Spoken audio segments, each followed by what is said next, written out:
Welcome back to That Dad Guy. So today I am with my father, Don Lennox, and we are talking about his life in stamp collecting and what he's done throughout the years and how stamps have been a part of our family.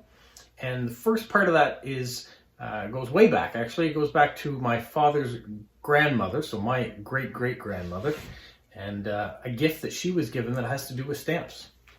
So what did Grandma do as employment in her town? She worked for the lady, the wife of the man who owned the village she lived in. So basically there was an abbey or a big house that was in the community and she worked there. Yeah, and what people did in those days, you if you weren't made of money, you had to go and work for the people that had the money. Yeah. And so that when she was about to get married, yes, she told her employer that she would be leaving her estate and employment. Did you get a gift from them? And she got a very interesting gift, which she's passed on to me. Okay. And what's that gift? That gift is a table, a square table, which you could use as a card table, I guess you'd call it. Okay. But what was unique about the table? All of the top was made up of, was covered with stamps. Okay. Nearly all were pictures of Queen Victoria. Okay. Except for the centerpiece, which was a picture of the lady. So the lady of the estate that she worked at, she already put a picture of herself on it as a gift to this lady for her wedding. Yes, it's just a bit unusual. So a little bit conceited. She seemed to understand her importance. Anyway. Right. So she was surrounded by pictures of Queen Victoria and other royal stamps, perhaps. Yeah.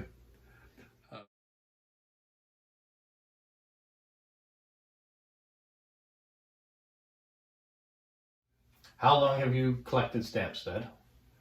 Oh, since I was a teenager. Okay. And do you have any early memories of collecting stamps as a teenager? Yeah, one of the things I did when I was in high school, I guess we didn't call it that. What did you call it? It was a boys' I don't know, it was a boys' school. Okay, all boys school, no girls? All boys, no. Okay. I didn't even know where the girls' school was. Okay, well. But there was one in our town. But your sister must have went to the girls' school? No, my sister was 6 years older than me. Okay. But when she was your age, she went to an all-girls school? Probably. Okay. I don't have any recollection of it. Okay. But you and your brother went to the same school? Yes, for a very short time. And they had, one of their strange things is that when you had two children of the coming at the same time, we had the same name, which isn't too strange. Yes. And so to distinguish us, they had Lennox, the older, or the elder. So your brother was Lennox the elder? Yeah, and I was the junior? The junior. Okay. But that wasn't your nickname at school. That was just what the professors called you. Yes, that was sort of our official name. Okay. Yeah, and my brother, I was quite pleased didn't go to that school the following year. So you weren't junior anymore, you were just Lennox after that? Yes. Okay. So what do you remember of stamps at that age? Did lots of people collect them? Um, my father collects stamps Okay. and sold them for a mission. Okay. He did that for several years. No, it wasn't his prime job, but he made quite a bit of money for an organisation which did Some charity work? charity work in, I think, mostly in Africa. Okay. So he would send people stamps, and if they wanted the stamps, they would pay money, and that money would go to the charity. Yes. Okay. And if they were all stamp collectors, of course, but also they were all supporters of this charity. So your father had a list of all the people that were part of the charity that were also stamp collectors. I don't know how he grew the list, but he must have had to do that some of the time. Right. But anyhow, there were, in my time, I would get some, maybe when he had 16 of the same stamp, he could get rid of them, I don't know. Okay, so you got some duplicates that way? Yeah, I think so. Okay. So I was interested in the process, because the process meant you got in the mail, which also had a stamp on it. Yeah.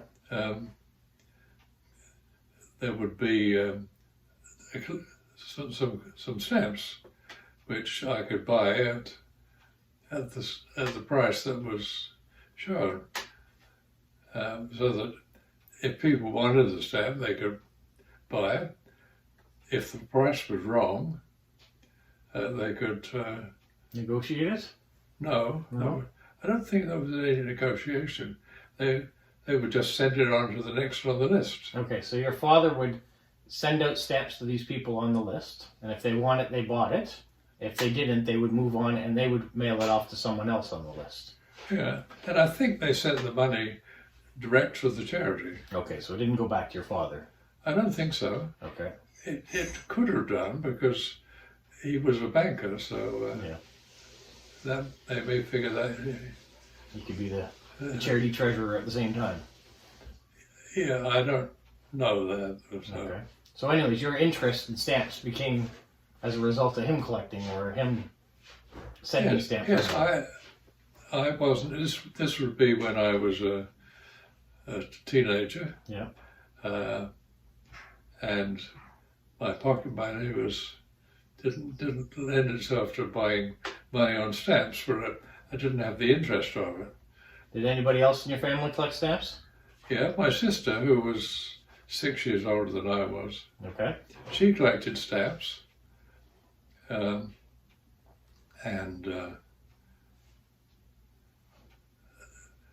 she, when I was going to the high school, I suppose you should call it, then she was losing interest in her stamp collection. So she'd already graduated from school while you were still in school. Yes, she worked for the bank too. Okay. So she didn't go to. She went straight to the school, and she was married soon afterwards. So what did she do with her stamp collection when she lost interest? Well, one of the things she did was every day I would go to school with a fresh set of stamps. Okay. In a little book, and people in my school, her school, no, not her people school. in my school, all boys' school, yeah. Yeah, would look through and see if there's any that they wanted. If they wanted, they would buy them. Okay. I think there was no negotiation. If it was... So your sister set a price and that was what she wanted for them? Yeah. Okay. And people would pay the price or do without the stamp. Right. And did you get paid for that too? Yeah, she gave me a percentage of what she got. Okay, so I've forgotten what the actual amount was. she was a little entrepreneur at that time then. I guess so. It wasn't a large sum, but it gave me money to buy. The big thing was going to the store across from the school. Mm-hmm. You could buy drinks. So you used your profit to go get pop or soda or whatever the drink is at the time? Yeah. Yes. Okay. So it wasn't a huge thing, but it did. I started, I guess, then, and people would ask me if I collected stamps because everybody seemed to have surplus stamps. Right. Because it was a very popular thing, but it short-lived for most people. Mm-hmm. So when did you stop collecting for a while? Yes. At what age did you stop? When you went to work? Yes, I think. Yeah, because what would drive my collection was when people gave me things. Right.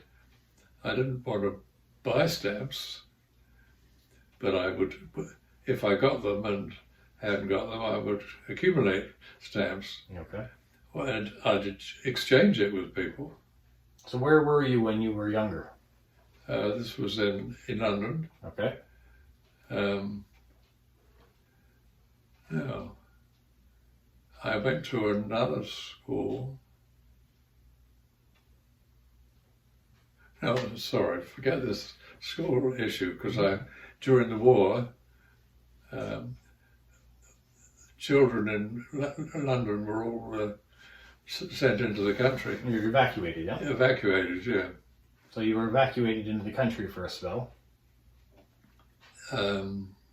Yes, until the war was over. Right. But did you collect stamps during that period of time? no. No, okay. There wasn't any to be collected. Okay, this is No, that's a fine story. It's just, so that maybe is when you stopped collecting. During the war, you were only I think 6 when the war broke out. But I didn't throw them away. You know, I kept the stamps. Yeah. But I didn't have any incoming or outgoing in the collection. Right. Well, you were 6 when the war broke out, and then you were 11, I guess, when the war ended. Yeah. Or 12. Yeah, 12 12 when you when went to high school. Yeah. So then your stamp collecting days really started after the war. Yes. Right? And you'd be back in London at that point? Yeah, or not in the suburbs of London. Okay. After grade school, you went on, got a job, you joined the RAF for a spell, and then you ended up emigrating to Canada in 1954. Is that correct? Yeah, I wouldn't put it like that. Okay, how would you put it? I got a job with Insurance company. insurance company. Yeah. Mainly because I didn't want to work at the bank. Okay. So everybody else in the family's working at the bank. You didn't want to do that. Yeah. Okay. Except for your older brother. He didn't work at the bank. No, he didn't. He moved to America, and No, didn't he study in California for a while for aviation? yes. Okay. Yeah, but before that he went to work for a firm which manufactured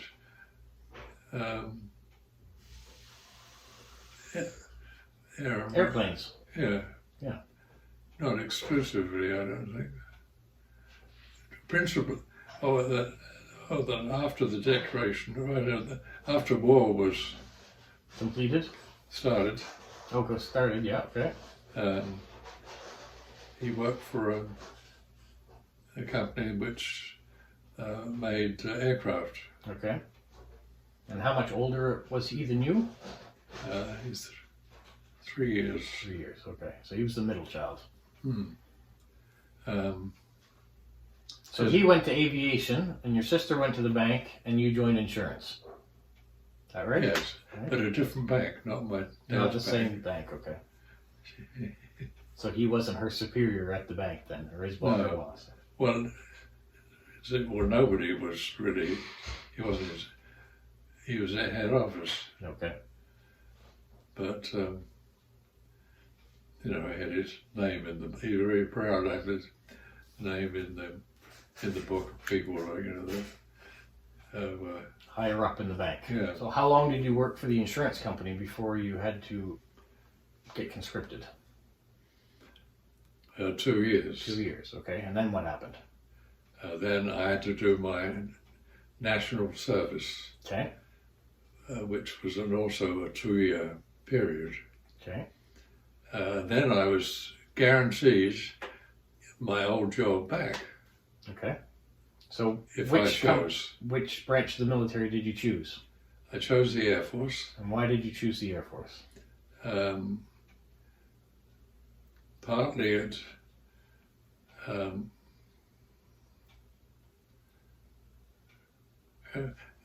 partly because I could then be an officer most of that period, Okay. because to do flying training, which required me to be An officer? an officer. So only officers can do flying training. If you'd gone into the Right. army, you would have started at the bottom as a private or something. And probably stayed as a private. Right. So for 2 years, you got to be an officer doing flying training. Yeah. And did it take you anywhere?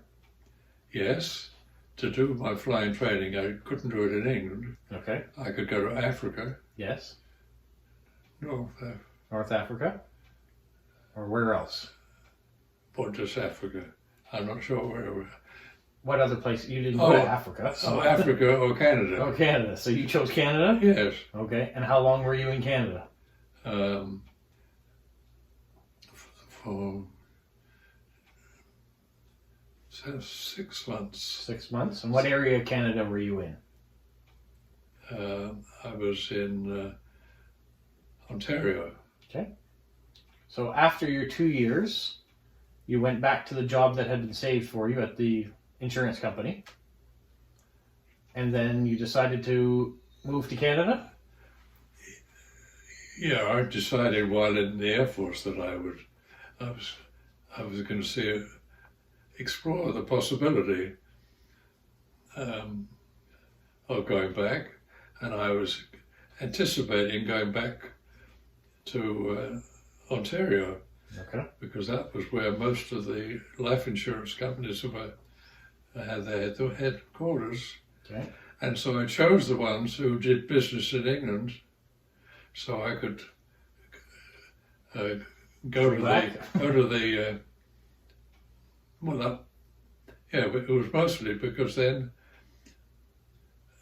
I could go to the local branch and get information about the company and whether they were interested in adding Okay, so you were doing job placements basically by looking at local branches in England Yes. to see if there was opportunities in Canada. Yeah. So in 1954, you moved to Canada, and you moved to Halifax, Nova Scotia. And from there, in 73, you moved to New Brunswick. And the company you were working for, you started collecting stamps again at that point. So you had that whole hiatus from grade school until you got to Canada. So what got you started collecting stamps again when you got to work? I have no idea. You know, did you start having a source of stamps? Oh yeah, that was. I found that the company I was working for had foreign connections, and so did have a lot of stamps which they were throwing away. Okay. So they would save them for you and you could bring them home? Yes, it went through various stages while I was there, but sometimes people would just give me stamps. Okay. And other times I had to work a bit. They said, well, I can't go I'd have to go and get them from the mailroom. From the mailroom. Yeah. All right. So now that you had all these extra stamps, how did you build your collection from around the world? Yeah, I'm reading a magazine that's concentrated on stamp collecting. Yes. And found that people were exchanging stamps for, and I thought that would be a nice idea. Okay. Because I didn't want to spend a lot of money. Because I didn't want to So spend. you had a lot of stamps, a lot of Canadian stamps from work that you Yes. had duplicates of. Yeah. So you found people in other countries that you could trade those stamps to get stamps back from other countries. Is that right? Yes. Okay. And did you get some pen pals as a result of those? Did you trade with the same people over and over again, or was it always different people? No, I had some. 3 or 4 were regulars. And how many stamps would they like at a time? Would you give them 100 stamps? Would you give them 1,000 stamps? Oh no, it was less than that. It was. You wouldn't send one stamp in an envelope. You would do lots, wouldn't you? If I remember, you would put together a bunch to send off to. Yes, that. Probably 100. 100 at a time. Okay. Yeah. So during the rest of your working career, you basically traded with a few individuals because you had a source of stamps at work that gave you extra duplicates that you could send off. And some countries like Czech Republic or the Netherlands or Germany, you were getting regular shipments of stamps back from them, so you built up quite a good collection of stamps from that. Since you retired, though, your source of stamps on the Canadian side has kind of dried up. So how do you continue the hobby?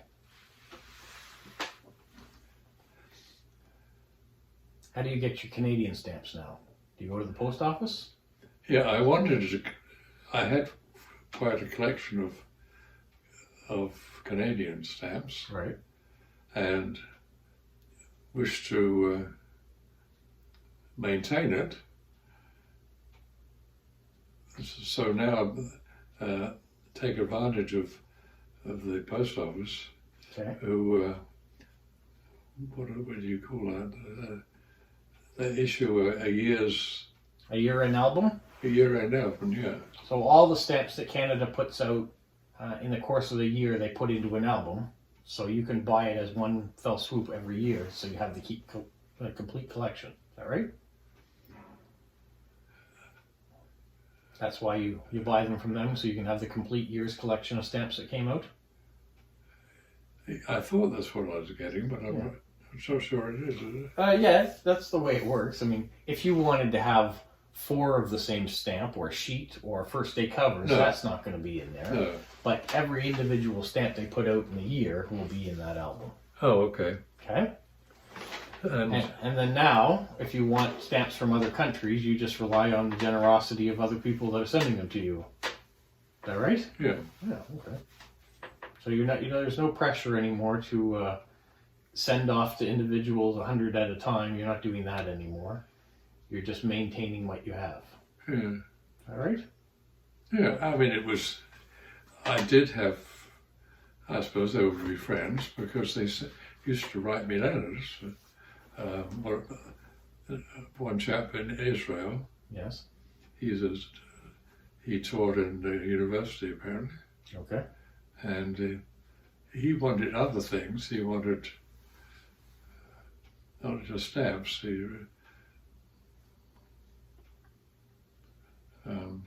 I have that a bit with my post crossing.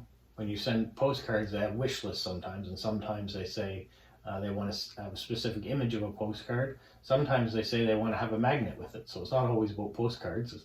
They collect other things. So I'm assuming it's very similar to what your pen pals has become. It started with stamps, and then you started to get to know them as individuals, and then they asked you for other things. Yeah, which they didn't get. Yeah, well, if you don't collect them, I know there's other people that collect phone cards and things like that. And Yeah. in Canada, we don't have phone cards, so you can't really send someone a phone card that we don't have. Yeah. So they were good relationships, and you learned different things about different countries too from them. Yeah. Because I remember you had a fellow in Czechoslovakia that used to write, and his writings became more personal as the Czech Republic broke up and became separate countries. Is that correct? After Czechoslovakia was divided into two countries? I remember the envelopes would come to you, and they used to be all, I had little tape on the back of them because all the letters that he would send you had been opened first and read before they mailed them on to you. Yeah. Yeah. So he used to not tell you very much.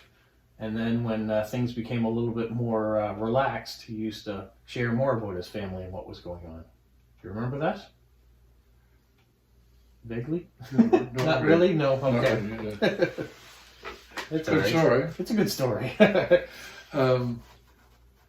So that's basically all I wanted to do was talk to you about how it began, which I guess we saw it began early on from influences from your father to selling your sister's stamp collection for her, and then how it's progressed into your work life and getting a source at work and finding new friends and pen pals through adverts in the back of a magazine, to now just being able to sort your stamps as people send you stamps in. Does that sound right? That's a good progression of 88 years of life. So the connection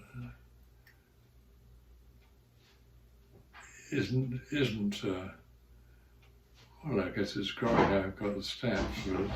It's growing. It's not complete. It'll never be complete, but that's the fun thing about a collection is you collect it because you enjoy doing it. Yeah. So that's all I wanted to talk about today, Dad. So thank you very much. You're very And so you're very welcome. So remember, like, subscribe, and comment. And thanks for calling. What, Polo? You say like, subscribe, share, and tell all your friends? Who's a good boy? Who's a good boy?